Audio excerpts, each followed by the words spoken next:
Hello, welcome to my channel. So for today's video, I'm going to talk about my worst books of 2022. Now, I wouldn't say these are the worst books because some of these books were still pretty good books. They're just disappointing. So I guess the better term for this video would be my most disappointing reads of 2022. Now, I'd like to preface this by saying I'm sorry if your favorite books are on this list. I know that we all have different opinions on things, and just like my favorite books of 2022, they might be your least favorite. We all have our own opinions on things, and that's okay. We all have different tastes. We all like different things. So I just want to let you know, I'm sorry if your favorite book is on this list. Like I said, I'm not saying these are bad books. Some of these are still good books. I was just disappointed by them. They just didn't live up to my expectations. Now, before we get into this, please subscribe and hit the bell icon if you want to be notified when I post new content. So let's go ahead and get into it. So the first book that I have here is My Plain Jane by the Lady Janeys, which are Cynthia Hand, Brody Ashton, and Jody Meadows. So this is a Jane Eyre retelling. So the Lady Janeys do something very interesting by putting a little bit of a twist on their retelling. So they have My Lady Jane and My Calamity Jane as well. And I believe one can like turn into a horse and the other one can turn into a mouse or something. They have some kind of magical ability. So in this instance, My Plain Jane, Jane has the ability to see dead people. And I really was excited for this book because I love Jane Eyre and I was all about reading a Jane Eyre retelling with a kind of fantastical element to it. Oh, I was so disappointed. It was underwhelming. So everything happened like it happened in the book Jane Eyre. It just had slight differences to it. So like you still had Mr. Rochester and she still became a governess and just all these things were exactly the same. So I guess it just wasn't different enough from Jane Eyre. Like if I took the time to read this and it was almost exactly like Jane Eyre, I would have much rather just picked up Jane Eyre and reread it. So this book like makes things a little funnier. Obviously she sees dead people. There's more like background to her, I guess, than there was in Jane Eyre. It just wasn't different enough for me to keep me interested and to really enjoy it. I did finish this book because I really, really wanted to like it. So I kept pushing through it and I just was underwhelmed with it. It just wasn't as good as I thought it was going to be. I was kind of bored through it because I knew what was going to happen for the most part because I've read Jane Eyre. And I really want to read their other books. I have My Lady Jane and I have My Calamity Jane, and I really do want to read them, but this book has kind of put me off of them. So I really want to get to them. I'm just kind of hesitant and worried that I'm going to be disappointed by the other ones as well. The next book I have here is Sweet and Bitter Magic by Adrienne Tooley. So this book follows two female main characters named Tamsin and Wren. And Tamsin is a witch who was cursed to not be able to feel love. And Wren is trying to find herself and they're both trying to save the world from a dark witch who is kind of destroying the earth. And this was supposed to be a sapphic romance, and there was romance in it. But it didn't really make sense to me. Like I felt like there wasn't enough for them to build that relationship throughout the whole story. It was like all of a sudden there was automatically, oh, we're in love with each other. It just didn't make sense to me, like how they got there and how they built that relationship. So they make this quest to go to this place to try to find this dark witch. And so there is that little bit of quest, like they spend time together, obviously.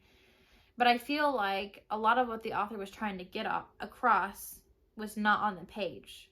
So like for them to actually get to the point where they fell in love with each other, it would have had to been like a lot of like background stuff that happened that we didn't read about in the book. I just felt like there wasn't enough in the book to make their romance believable. And I also was kind of disappointed with what the author did with Tamsin not being able to feel love. I feel like that there was so much more that she could have done with that that wasn't done and or not taken advantage of. So I wish there was more to that. And then the villain in this story was very underwhelming as well. There just could have been so much more. It was like they took all this time and all this quest, and it was just kind of a dud for me, I guess. I was looking forward to it. I was looking forward to the fact that Tamsin couldn't feel love. I was looking forward to witches. I love witchy story. It just didn't live up to my expectations. Now, this next book that I have, I know is going to be very controversial. I know some people really love this book and other people don't like this book at all. So like I said, we all have our own opinions, and this is just how I feel about this particular book. So the next book that I was disappointed by was Starless C by Erin Morgenstern. So I had got this because I heard from a lot of people that this was a great book and the writing is beautiful, and I would agree with that. I would agree that the writing is very beautiful in this. Her writing is very beautiful writing. Now, the story, not so much, I guess. Would you call it whimsical? Maybe not, because it's a little more serious than that. But a lot of this book, I was just confused the whole time. Now, I did get some puzzle pieces put together on the end. There are a couple things I still couldn't make sense of, but most of it was brought together in the end. But 95% of the book was very, very, very confusing. And we picked this for my family book club, and so I pushed myself through it to try to read it. I think otherwise I probably wouldn't have finished it, but because it was for our book club, I wanted to be able to discuss it. There were times that were really boring. There were times that I was reading and I was trying to put the puzzle pieces together in my head to kind of put everything together, because there's different time frames, there's different people, but there's never, the time frames aren't actually explained. You just end up figuring out that it's at a different time, possibly. I don't know. There's still some things I'm so confused about this book. And that's probably just me. I know some other people like that kind of writing. They like the puzzle pieces and the guessing, and I like that to an extent. But I felt like I was trying to put the puzzle piece together so much through this book that it kind of took away from my reading experience in and of itself. My next most disappointing read is Skin of the Sea by Natasha Bowen. I was so excited for this book, guys. I love pirates and mermaids and all that kind of stuff, so I was excited to have kind of a Little Mermaid retelling, as you will, but it's more mythology, and I was just really disappointed. Now, the plot was there. The plot for the book was a good plot, and the storyline was good, and all the characters were there, but the characters weren't very deep. The author didn't go very in-depth in the character. So, and not just the main character, but a lot of the characters. Obviously, that made me not feel much for the book. I didn't really care about the characters because there was no emotion there. And I feel like maybe, I think this is her debut novel. Maybe her next novel, she'll go more in depth in her characters. And I think for me, it's just so important for me when I read a book to feel that emotion when I'm reading a book. And I just didn't have that with this book. I just didn't care what happened. I didn't care what happened to the characters. I didn't care what the ending of the story was. I did read this whole book, and the reason that I didn't stop reading with this is because it is a special edition book. It has the gold sprayed edges and the pretty covers and, all that kind of stuff. And so I said, I'm going to read it. I got to read the whole thing because it's a special edition book. But I was so disappointed in it. I was looking forward to this so much. And it started off good. It started off great. But then the characters just didn't get built on. I just didn't have any emotion for the characters, which just ruined the whole story for me. Now, this next book that I have that is a disappointment for me. I had the second book in this trilogy and my most favorite books of 2022.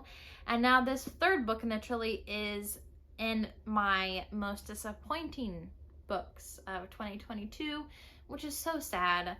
But it is The Blood Trader by Lynette Noni, and this is the third book in the Prison Healer series. Now, the first book in the Prison Healer series is about Kiva, and she is sent to a prison called Zalandov, and she's then been there for 10 years. and she has to do this test where she has to pass the 4 elements, and if she passes the 4 elements, which is I think air, water, fire, and earth, then she can be released from the prison. And the first book was really good. I liked the intricacies of the prison. The second book was fantastic. The characters that were built on, we had more characters, and I loved the dynamic between all the characters. It was a great book. This book, it was like some characters were completely forgotten. Like the characters that she built in the second book that you grew attachments to, who cares about them? They're gone. They're not part of the story anymore. Some of the other characters that you grew attachments to are barely in the story. Like they're there, but she doesn't talk about them much. Like they go on a quest in this, and they're there in the story and on the quest, but we don't hear much about them. She doesn't talk much about them. So like you don't get any more of them basically. And then some of the other characters, their dynamics together, their relationships kind of fell flat, or it didn't grow at all. Some relationships that were created in this third book were unnecessary. Like why were they there? Like one person had a relationship with someone that was in the second book, and then that character just kind of disappeared. Like, well, we don't need her anymore, so she's not here anymore because there's this other person in this third book that she's on the quest, so they're gonna have a relationship. It felt like a mess to me. I felt like don't get me wrong, I loved the first 2 books. I love Lynette Nani. If she comes out with more books, I'll probably read them. But this book just kind of felt a little sloppy for me and rushed.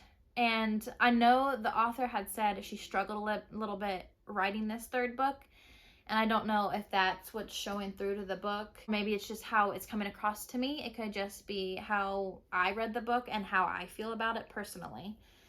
So I'm sorry if someone loved this book. I really loved the series, and I was just very, very disappointed with the ending to that trilogy. Now, this last book on my most disappointing books 2022 list, I love this trilogy. I love this trilogy.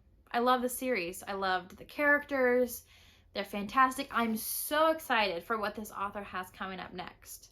So when I say that I was disappointed by this book, I was disappointed by it. I still gave it 4 stars, but I had so much more high expectations for it that it just didn't reach, and I was kind of let down in certain areas of this book. So still a great book. I was just expecting so much more. And the book is Kingdom of the Feared by Kerri Maniscalco. I love Wrath and Amelia. I love Wrath and Amelia. They're great. I love their relationship.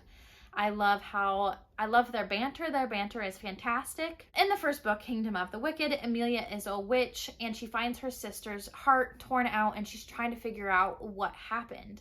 So she summons a prince of hell, which is Wrath. And their banter is great in the first one. There's kind of a mystery going on. The second one, lots more romance going on. Still great banter, lots of tension. Loved the first 2 books. First book was really good. Second book, I loved the second book because we had more of Wrath and Amelia's relationship, a lot more Wrath than we had in the first one. Now, at the end of the second book, we find out who the villain is.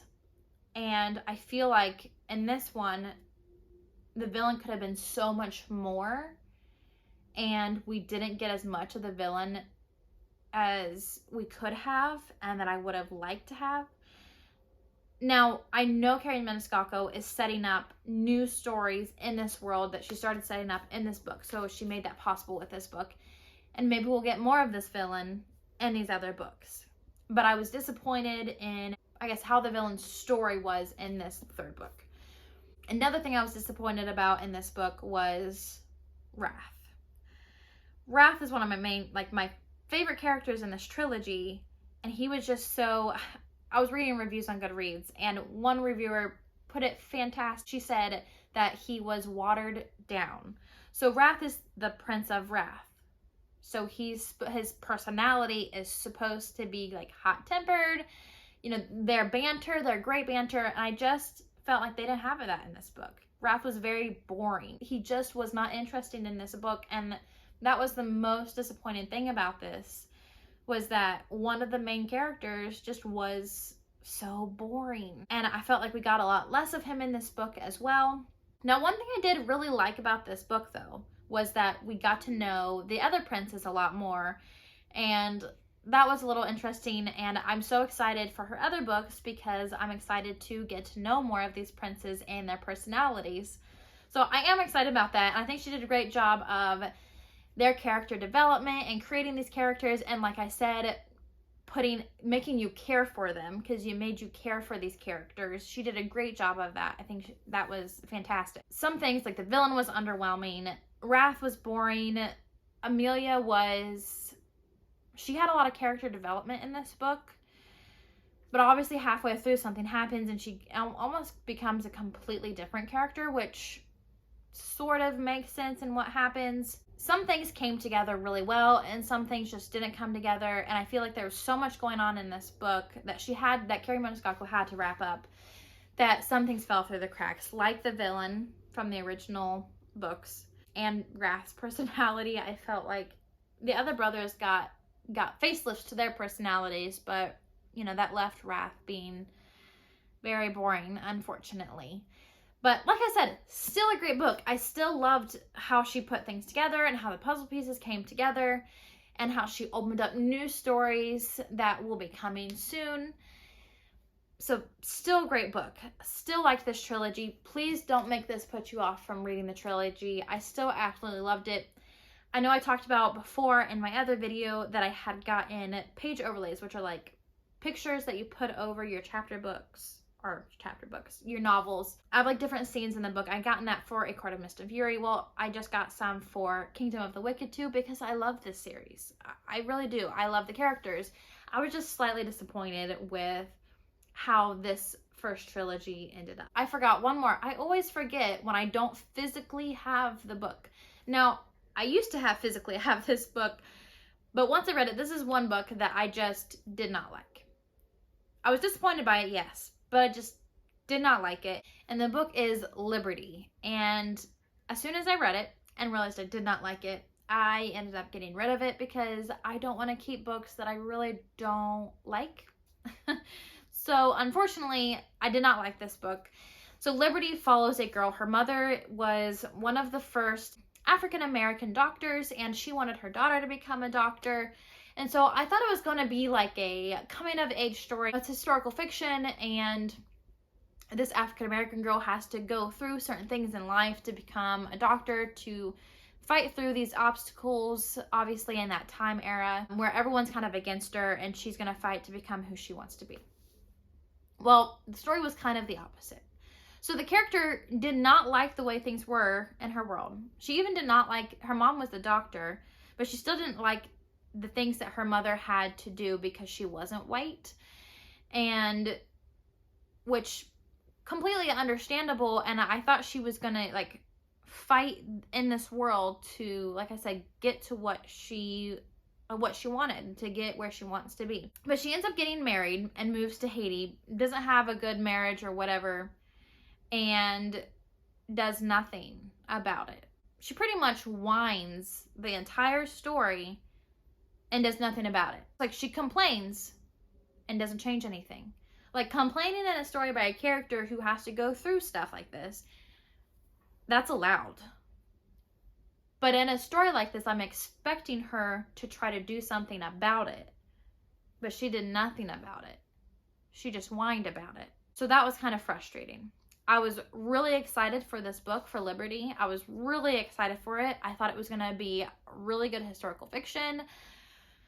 Oh, and I'm just so disappointed by it. The character was really annoying. Now, I would have much preferred to have a story about her mom, because that was the kind of story I was expecting, was fighting for what you want kind of thing, and I would have really enjoyed that story. And I thought the character of her mom was really interesting, and I liked her character and the different things that her mom did to help others and other people in bad situations. I really liked that in the story, and I think a book about her mom would have been fantastic. So anyway, those are all of my most disappointing books of 2022. Once again, I'm really sorry if any of these were your favorites of the year. Like I said, we all have our own opinions, and some of these I still liked the books. They just weren't what I was expecting in the book, so I was disappointed by them. But let me know down below what you thought about these books. Once again, make sure to subscribe and hit the bell icon if you want to be notified when I post new content. Thank you guys so much. I'll see you next time. Bye. Cutting me up like a knife and I feel it deep in my bones. Kicking a habit I love even harder. You wanna know? I just